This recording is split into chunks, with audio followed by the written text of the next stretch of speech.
Ayan guys, marahay na aga. Bali may i-share tayo ngayong araw. Kasi kanina may dumating tayong deliver from Shopee. Ayan. Ayan.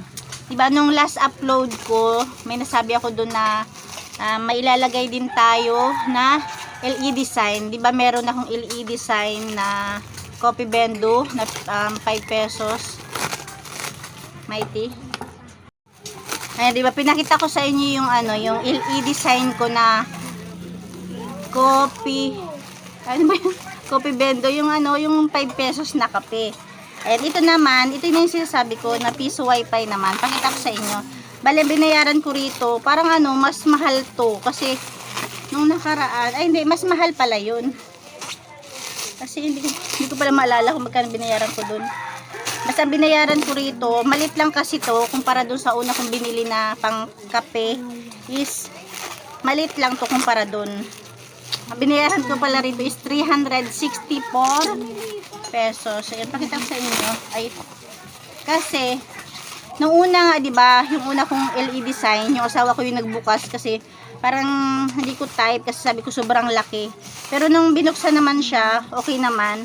Kaya ngayon, isumorder ako, maliit lang. Maliit lang siya. Yan, tingnan natin. Kasi yung aking tawag dito, piso wifi is binago ko ng lagay. Nilagay ko dun sa tabi ng kapihan ko. Kaya medyo natatago siya. Kaya bibilang ko ng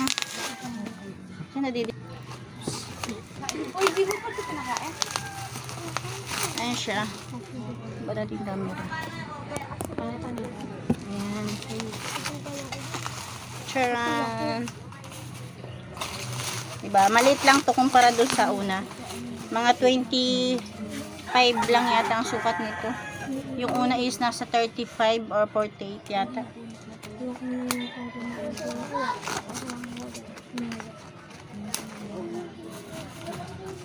Ayan na siya. Tcharan! Oh, diba? Wow!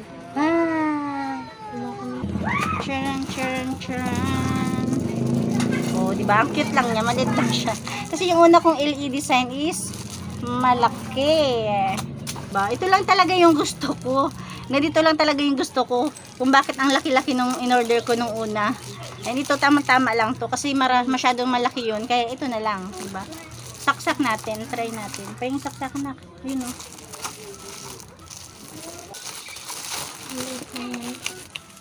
Oh. Parang baliktad. Piso wifi. Baka makuryente ako. Makuryente ba yan? Ayan. Sige, saksak mo. 3, 2, 1. Ayan siya. Ayan, diba?